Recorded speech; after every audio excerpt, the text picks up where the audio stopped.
So guys आज अपन देखने वाले हैं कि एग्जिस्टिंग फाइल में आप कैसे न्यू कॉलम को ऐड करोगे। ठीक है, अपन एक कॉलम को ऐड कर सकते हैं, इवन मल्टीपल कॉलम्स को ऐड कर सकते हैं। तो कैसे न्यू कॉलम को ऐड करेंगे वो आज की वीडियो में देखने वाले हैं। बट उससे पहले गाइज मैं आपको बताना चाहता हूँ कि देखो ये जो मेरी प्लेलिस्ट है ना, इसमें मैं सब कुछ कवर करने वाला हूँ। तो स्टार्टिंग हमने किया था स्टोरेज अकाउंट से, एंड देन मैंने आपको टेराफॉर्म भी बताया था। ठीक है, उसके बाद एडीएफ बताया था, और अभी मैं कवर कर रहा हूँ ADB which is Databricks. तो अगर आपको डाउट आ रही है ना, कुछ भी अगर आपको डाउट आ रही है तो आप क्या करोगे, तो आप मेरी लाइव क्लास कर सकते हो। ठीक है, मैं बिल्कुल अफोर्डेबल प्राइस में मैं करवा रहा हूँ। ये मेरी वेबसाइट है, यहाँ पे अगर आप आओगे लाइव कोर्सेज़ में आप जाओगे तो यहाँ पे अज़ोर के आप लाइव कोर्सेज़ कर सकते हो। ठीक है, अज़ोर की लाइव कोर्सेज़ यहाँ पे नहीं है, आपको मेन पेज में मिल जाएगी। मेन पेज में जब आप जाओगे तो यहाँ पे व्यू कोर्स डिटेल्स में जाओ। ठीक है, तो ये अज़ोर डेटा इंजीनियरिंग प्रोग्राम है, सिर्फ 5838 में मैं पढ़ा रहा हूँ। यहाँ पे आप आके कंटेंट वगैरह देख सकते हो, क्या क्या चीज़ मैं कराने वाला हूँ। माई सीक्वल है, पाइथन है, complete end to end data engineering मैं आपको बताने वाला हूँ। ठीक है, ये जो प्लेलिस्ट है इसमें मैंने पाइथन एंड एसक्यूएल कवर नहीं किया है, बट यहाँ पे आपको सब कुछ कवर करूँगा मैं, ए टू जेड एक एक चीज़। ठीक है, ब्रॉडकास्ट, जॉइनरी, पार्टीशनिंग, एक एक चीज़ कवर कराऊंगा विद प्रोजेक्ट के साथ। एंड प्रोजेक्ट के साथ अगर मैं देखूँ तो प्राइस बहुत ही कम है, एंड ये लाइव क्लासेस है। ठीक है, मंडे टू फ्राइडे आपको मैं क्लास करवाऊंगा पर डे 1 आवर। तो जो भी डाउट है आप मेरे से लाइव उस दौरान आप पूछ सकते हो। एंड अगर आप कोर्स नहीं करना चाहते हो तो आप मेरे साथ टॉपमिट में भी आप जुड़ सकते हो। ठीक है, टॉपमिट में आप मेरे साथ कनेक्ट कर सकते हो जिस भी चीज़ की आपको ज़रूरत है। मैं यहाँ पे कई सारी सर्विसेज प्रोवाइड करा रहा हूँ, जैसे कि आप देख सकते हो मॉक इंटरव्यू, अगर डेटा एसोसिएट डेटा इंजीनियर की अगर आपको लेनी है, या फिर कुछ interview related tips and tricks अगर आपको लेनी है तो उसके 60 मिनट की 250 रुपीज़ है। तो बेस्ड ऑन सर्विसेज मैंने प्राइस सेट किया है। करियर गाइडेंस अगर आपको चाहिए, ठीक है, तो आप वो भी मेरे से ले सकते हो। तो यहाँ पे आप आके 1-to-1 मेंटोरशिप अगर चाहिए, रेज्यूमे रिव्यू करवानी है, तो यहाँ पे आके आप जो भी सर्विस आपको पसंद है, आप अगर वो इंटरेस्टेड हो उसमें, तो आप मेरे साथ कनेक्ट कर सकते हो यहाँ पे भी। ठीक है, तो फिर चलते हैं, मैं आपको बताता हूँ कि कॉलम वगैरह कैसे क्या ऐड करेंगे। तो देखो ये मेरी CSV फाइल, मैं लास्ट क्लास में आपको बताया था कैसे क्या रीड करते हैं, मैं डायरेक्टली इसको एग्जीक्यूट करता हूँ। ठीक है, तो मैंने एक मैनुअल स्कीमा क्रिएट किया और उसके बाद मैं फ़ाइल को रीड कर रहा हूँ। ये फाइल मेरी DBFS स्टोरेज में है। ठीक है, एंड यहाँ पे मैं अगर आउटपुट अगर डिस्प्ले कराऊँगा तो यहाँ पे मैं लिख देता हूँ कंटिन्यूस df डॉट डिस्प्ले। ठीक है, इससे मेरे को आउटपुट दिख जाएगी। अब मेरे को क्या करना है, न्यू कॉलम ऐड करना है। यहाँ पे सबसे पहले मैं आपको दिखा देता हूँ कि टोटल नंबर ऑफ़ आउटपुट्स कितने हैं। ठीक है, and total number of records भी दिखा देता हूँ। आई गेस 249 रिकॉर्ड्स थे, बट स्टिल मैं देख लेता हूँ। तो देखो हाँ 249 रिकॉर्ड्स है, एंड नंबर ऑफ़ कॉलम्स भी आप देख सकते हो। सबसे लास्ट में अगर मैं बात करूँ तो ऑर्गेनाइजेशन रीजन आईडी है। ठीक है, ये कंट्री आईडी है, नेम, नेशनैलिटी। आप इसका डेटा टाइप भी चेक कर सकते हो, मैं आपको इसका डेटा टाइप भी चेक कराता हूँ। तो मैं लिखूँगा countries df data frame dot D types. ठीक है, और इसको मैं एग्जीक्यूट करूँगा तो यहाँ पे टोटल जितने भी कॉलम्स हैं वो शो हो जाएगी, एंड उसके साथ ही साथ आपको उसके अगेंस्ट जो भी डेटा टाइप है वो भी यहाँ पे शो हो जाएगी। ठीक है, अब मैं चाहता हूँ कि एक न्यू कॉलम ऐड करूँ। ठीक है, एक न्यू कॉलम मैं इस फाइल में ऐड करना चाहता हूँ। तो न्यू कॉलम देखो, सबसे पहले मैं इस फाइल में ऐड नहीं करूँगा, जनरली मैं एक न्यू कॉलम ऐड करूँगा एट द एंड। ठीक है, सबसे लास्ट में एक न्यू कॉलम मैं ऐड करूँगा, पर वो परमानेंटली मैं अभी ऐड नहीं कर रहा हूँ। ठीक है, मैं आपको बताना चाह रहा हूँ, मैं परमानेंटली अभी ऐड नहीं करूँगा। ठीक है, टेम्प्रोरी बेसिस पे अभी मैं ऐड करना चाहता हूँ। तो कॉलम को कैसे ऐड करते हैं, देखो कॉलम को पाइस्पार्क में अगर आपको ऐड करनी है ना, तो उसके लिए विथ कॉलम का यूज़ करना पड़ता है। ठीक है, तो विथ कॉलम कैसे आप यूज़ करोगे, देखो तो आप लिख सकते हो। अच्छा, कौन सा कॉलम मैं ऐड करूँ, सबसे पहले मैं आपको एक नॉर्मल सा कॉलम ऐड करके दिखा देता हूँ। ठीक है, मैं यहाँ पे एक लास्ट में मैं आपको एक नॉर्मल सा कॉलम ऐड करके बताऊँगा। तो डेट टाइम ऐड कर लेता हूँ। ठीक है, तो डेट टाइम ऐड करने के लिए मुझे उसको इंपोर्ट भी करना पड़ेगा, तो मैं लिख देता हूँ from pyspark dot SQL dot functions. ठीक है, ज़्यादातर जो भी अपन इंपोर्ट करते हैं वो यहीं से इंपोर्ट करते हैं, पाइस्पार्क डॉट एसक्यूएल डॉट फंक्शंस। ठीक है, यहाँ से मैं इंपोर्ट कर लूँगा, क्या इंपोर्ट कर लूँगा मैं, करेंट डेट कर लूँगा। ठीक है, क्योंकि मुझे एक करेंट डेट वाला कॉलम एट द एंड मुझे ऐड करना है। ठीक है, ठीक है, तो यहाँ से मैं क्या करूँगा, कंट्रीज डीएफ जो कि मेरे डेटा फ्रेम का नाम है, डॉट विथ कॉलम मैं यूज़ करूँगा विथ कॉलम। ठीक है, विथ कॉलम से आप एक नया कॉलम को आप ऐड कर सकते हो। ठीक है, सबसे पहले वाला पैरामीटर आपको पास करना पड़ेगा कि कॉलम का नाम आप क्या देना चाहते हो। तो मैं कॉलम का नाम करेंट डेट ही देना चाहता हूँ, और उसके बाद मैं करेंट डेट जो फंक्शन है उसको मैं पास करूँगा। तो मुझे क्या होगा, करेंट डेट में एक्चुअली यहाँ पे वैल्यू पास करनी होती है, तो मैं वैल्यू जो है ना ऑटोमेटिक वो फेच कर लेगा। अभी जो करेंट डेट होगा मेरा वो ऑटोमेटिक फेच हो जाएगा, तो मैं इसलिए मैं फंक्शन को डायरेक्ट पास कर रहा हूँ। ठीक है, करेंट डेट, ओके, ये मेरी एक फंक्शन है। ठीक है, उसके बाद आप क्या करो, डिस्प्ले करा दो। फाइन, तो ये क्या होगा, ये एक कॉलम ऐड कर देगा। तो देखते हैं कॉलम ऐड हो रहा है या नहीं हो रहा है। ओके, सो यहाँ पे अगर आप मैं स्क्रॉल करूँ राइट को, ठीक है, तो देखो ऑर्गेनाइजेशन रीजन आईडी के बाद एक नया कॉलम हमारा ऐड हो गया, और वो करेंट डेट शो को हो रहा है। आज 17 नवंबर है।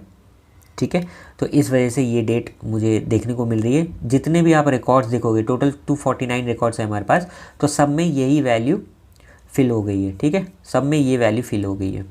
हमने एक नया कॉलम ऐड किया, सब में ये वैल्यू फिल हो गई है। ठीक है, अब मैं आपको थोड़ी समय पहले बोल रहा था कि ये टेम्प्रोरी बेसिस पे ऐड हो रही है। इसको मैं आपको प्रूफ दिखाता हूँ आपको। अगर मैं यहाँ पे कंट्रीज डीएफ डॉट डिस्प्ले करता हूँ, ठीक है, तो देखो मुझे जो नई कॉलम जो ऐड हुई थी इससे पहले वाले सेल में, ठीक है, करेंट डेट, वो अब मुझे नहीं दिखेगी। मैं आपको दिखा देता हूँ। तो यहाँ पे देखो वो कॉलम मुझे नहीं दिख रही है। तो ये गाइज ये सिंपल सा है। ठीक है, अगर आपको परमानेंट बनाना है, अगर आप पहले से कोडिंग करते होगे तो आपको पता ही है परमानेंट इसको कैसे बना सकते हैं। अगर आप कोडिंग कभी नहीं की हो तो थोड़ा सोचना कैसे होगा, पर मैं आपको बताता हूँ। बहुत ही सिंपल है। देखो ये टेम्प्रोरी बेसिस पे हुआ है, क्योंकि मैंने क्या किया, डायरेक्टली डेटा फ्रेम के ऊपर विथ कॉलम लगा के डिस्प्ले कर दिया। ठीक है, अगर मैं इसको परमानेंट बनाना चाहता हूँ, मैं इस कॉलम को परमानेंट ऐड करना चाहता हूँ मेरे एग्जिस्टिंग फाइल में, तो कैसे करूँगा, सिंपल है।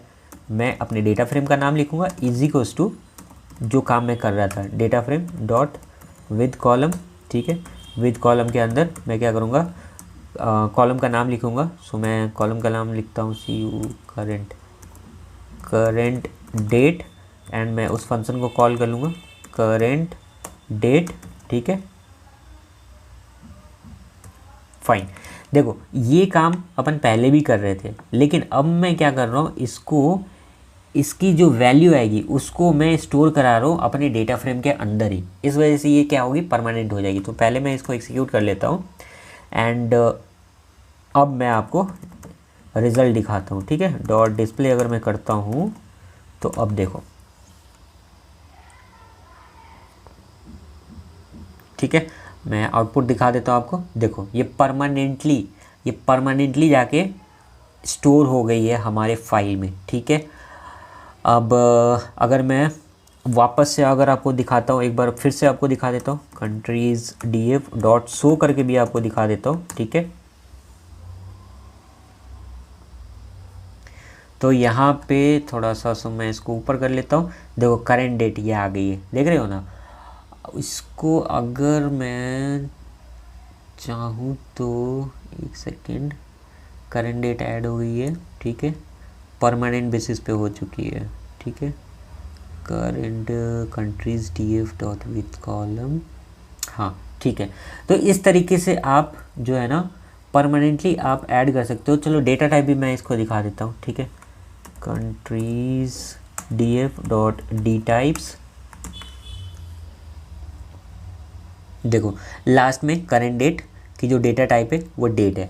तो इस तरीके से आप चाहो तो टेम्प्रोरी बेसिस पे कर सकते हो क्विकली, अगर आपको चाहते हो कि आप परमानेंट बेसिस पे आप कॉलम को ऐड कर लो, तो इस तरीके से आप कॉलम को ऐड कर सकते हो। ठीक है, विथ कॉलम लगा के ओके। अच्छा, इसका दूसरा तरीका बताता हूँ। दूसरा तरीका आप कैसे करोगे, मुझे करेंट डेट नहीं चाहिए, ये चूँकि मुझे करेंट डेट चाहिए था इसलिए मैंने क्या किया, करेंट डेट को इंपोर्ट किया and then current date use कर रहा हूँ। जब बट जनरली आप जो न्यू कॉलम बनाते हो आप करेंट डेट थोड़ी ना बनाते हो, कुछ और बनाते हो। ठीक है, तो मैं कुछ और बनाऊँगा। तो उसके लिए आपको क्या करना पड़ेगा, उसके लिए अगेन आपको यूज़ करना पड़ेगा लिट मेथड, ठीक है, LIT। बट लिट, अभी देखो यहाँ पे पाइस्पार्क में ये चीज़ होता है कि कुछ भी चीज़ अगर आपको यूज़ करनी है तो उसके पहले आपको इंपोर्ट करनी पड़ती है। तो मैं बार बार लिखता हूँ कि फ्रॉम PySpark.sql.functions import, और उस मेथड का नाम लिखता हूँ, है ना, या फिर उस लाइब्रेरी का नाम लिखता हूँ।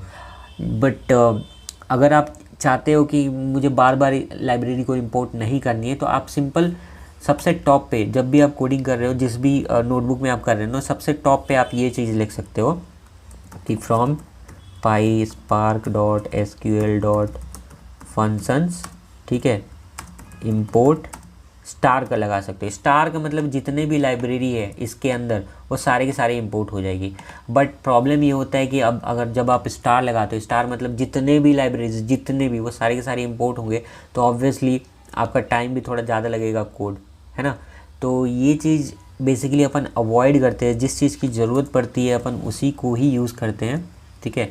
बट अगर आप चाहो तो आप इसको भी यूज़ कर सकते हो। इसके बाद ये सबसे टॉप पे होता है, इंपोर्टिंग लाइब्रेरीज कोड के सबसे टॉप पे होता है। सबसे पहला काम आपका होता है लाइब्रेरी इंपोर्ट करना। ये स्टैंडर्ड वे बता रहा हूँ, कंपनी में ऐसे ही काम किया जाता है, सबसे ऊपर वे लाइब्रेरी को इंपोर्ट किया जाता है, ठीक है।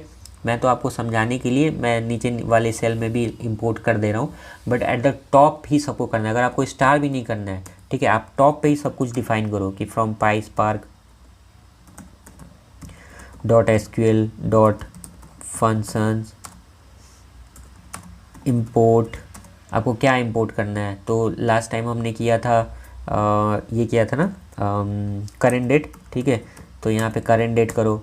फिर अगेन अगर आपको कुछ और करना है, so let's say from PySpark.sql.types import, आप क्या कर सकते हो, स्ट्रक्ट टाइप, ठीक है, स्ट्रक्ट टाइप, स्ट्रक्ट फील्ड, ये सब कुछ आप ऐसे करके आप इंपोर्ट कर सकते हो, है ना। तो एट द टॉप ही आपको सब कुछ इंपोर्ट करनी है। फ़िलहाल के लिए मैं इसको कमेंट कर देता हूँ, ये एक स्टैंडर्ड में आपको बता रहा था। तो फिलहाल के लिए अभी मैं नीचे जाता हूँ, है ना, नीचे जाता हूँ एंड मैं इंपोर्ट करता हूँ कॉल को, ठीक है, नहीं लिट, कॉल नहीं लिट, क्योंकि मुझे अभी एक नया कॉलम बनाना है एंड उसमें वैल्यू पास करना है। तो उसके लिए मुझे यूज़ करना पड़ेगा, इंपोर्ट करना पड़ेगा फ्रॉम PySpark.sql.functions इंपोर्ट लिट, ठीक है। चलो हमने इंपोर्ट कर लिया। अब मैं क्या करूँगा, मैं अपने डेटा फ्रेम का नाम लिखूँगा data frame dot with column, ठीक है। यहाँ पे मैं कॉलम का नाम दूंगा, तो मैं लिख देता हूँ ओनर, ठीक है, कॉलम का नाम, एंड मुझे वैल्यू पास करना है। लास्ट टाइम तो वैल्यू के लिए मैंने क्या किया था, करेंट टाइम स्टैम्प को मैंने कॉल कर लिया था। तो करेंट टाइम स्टैम्प जो भी आज की टाइम स्टैम्प थी, करेंट डेट को मैंने कॉल किया था। तो करेंट डेट का जो भी आज का डेट है वो मुझे वैल्यू एज अ वैल्यू दे दिया था, पर मुझे यहाँ पे हार्ड कोड करना है वैल्यू, ठीक है। तो मैं यहाँ पे उसके लिए करूँगा यूज़ लिट, ठीक है। एंड लिट के अंदर आप अपने वैल्यू को पास कर दो। तो ओनर मैं हूँ विश्वा, ठीक है, एंड इसको आप करवा दो डिस्प्ले। तो इस तरीके से आप कॉलम को ऐड कर सकते हो। देखो कॉलम को ऐड बेसिकली विथ कॉलम से ही करते हैं, लेकिन अब आपको क्या करना है, आपको करेंट डेट चाहिए तो आप सीधा डायरेक्टली आप फंक्शन को कॉल करा लो। अगर आपको कोई स्पेसिफिक वैल्यू चाहिए तो आप यूजिंग लिट आप उसको स्पेसिफाई करो, ठीक है। मैं इसको एग्जीक्यूट करता हूँ एंड उसके बाद आपको मैं इसका आउटपुट दिखाता हूँ। डॉट डिस्प्ले, एक सेकंड, डिस्प्ले तो यहीं पे हो चुका था, सॉरी, डिस्प्ले तो मैंने यहीं पे करा दिया था। ये अब ये भी टेम्प्रोरी बेसिस पे है, ठीक है। यहाँ पे आपको दिख जाएगा, ठीक है, देखो ओनर विश्वा है, कंप्लीट 249 रिकॉर्ड्स में आपको सिर्फ यही वैल्यू देखने को मिलेगी। बट ये भी टेम्प्रोरी बेसिस पे, मैं आपको अगेन अगर डिस्प्ले करा के दिखा दूँ तो इस बार ही आपको वो वाला कॉलम नहीं दिखेगा, क्योंकि हमने टेम्प्रोरी बेसिस पे ऐड किया। परमानेंट बेसिस पे आप कैसे करोगे, simple data frame equals to आपको कर लो, देखो नहीं है ना। अगर परमानेंट बेसिस पे करना है तो आप क्या करोगे, बहुत ही सिंपल है, आप कॉपी करो एंड सिंपल यहाँ पे countries df is equals to this कर लो, है ना। यहाँ से मैं डिस्प्ले हटा देता हूँ, यहाँ पे मैं एग्जीक्यूट करता हूँ and countries df dot display करूँगा एंड यहाँ पे आप देखो परमानेंटली वो ऐड हो चुकी होगी क्योंकि मैंने असाइन कर दिया है उसी डेटा फ्रेम के अंदर। ठीक है, देखो यहाँ पे ऐड हो गई है। तो इस तरीके से आप कॉलम को ऐड कर सकते हो। अगर आपको मल्टीपल कॉलम अगर ऐड करनी है तो आप वो भी कर सकते हो, मल्टीपल कॉलम को भी आप ऐड कर सकते हो। मैं आपको मल्टीपल कॉलम ऐड करके दिखाता हूँ। मैं ये करूँगा, परमानेंट नहीं करूँगा, टेम्प्रोरी बेसिस पे मैं आपको ऐड करके दिखाता हूँ। ठीक है, तो यहाँ पे मैं लिख देता हूँ ऐड मल्टीपल कॉलम्स। ठीक है, तो आप विथ कॉलम एक बार यूज़ किए एंड ऑलरेडी मेरे पास ओनर करके कॉलम अवेलेबल है, पर मैं इस बार ओनर नहीं करूँगा, मैं लिख देता हूँ चैनल नेम। ठीक है, तो ये हो जाएगी विदिव अकेडमी।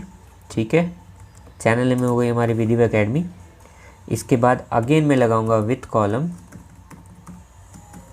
एंड विथ कॉलम के अंदर मैं यहाँ पे पास कर देता हूँ कि लोकेशन। लोकेशन पास करके कोई फ़ायदा नहीं है क्योंकि ऑलरेडी कैपिटल है। हाँ, मोड में पास करता हूँ, मैं कौन से मोड में मैं पढ़ा रहा हूँ। ठीक है, तो मैं अगेन लिट यूज़ करूँगा एंड यहाँ पे मैं ऑनलाइन मोड में पढ़ा रहा हूँ। ठीक है, ओके, एंड लास्ट में मैं क्या करूँगा, डिस्प्ले करवा दूँगा। तो यहाँ पे मैंने 2 कॉलम एक्स्ट्रा ऐड किए हैं। विथ कॉलम की हेल्प से मैंने एक चैनल नेम कॉलम ऐड किया है। ठीक है, अगेन विथ कॉलम मैंने लगाया, एक मोड कॉलम को मैंने ऐड किया, तो 2 कॉलम मैंने ऐड किया है। अब मैं जब इसको एग्जीक्यूट करूँगा तो मुझे ये 2 कॉलम एट द एंड मुझे दिख जानी चाहिए। मैं देखता हूँ, स्क्रॉल राइट करता हूँ और देखो चैनल नेम विदिव अकेडमी एंड मोड जो है वो ऑनलाइन है। तो इस तरीके से आप नए कॉलम को ऐड कर सकते हो। ठीक है, नेक्स्ट वीडियो में अपन देखेंगे कि कैलकुलेटेड कॉलम कैसे क्रिएट करते हैं। जनरली जब आप प्रोजेक्ट पे वर्क करोगे ना तो वहाँ पे रिक्वायरमेंट आती है, ये जो मैं अभी बता रहा हूँ आपको, वहाँ पे आपको कैलकुलेटेड कॉलम बोलते हैं क्रिएट करने के लिए। किसी आप एग्जिस्टिंग कॉलम को रेफ़र करके आप न्यू कैलकुलेटेड कॉलम क्रिएट करना पड़ेगा आपको। ठीक है, तो वो कैसे करते हैं वो मैं आपको नेक्स्ट वीडियो में बताऊँगा।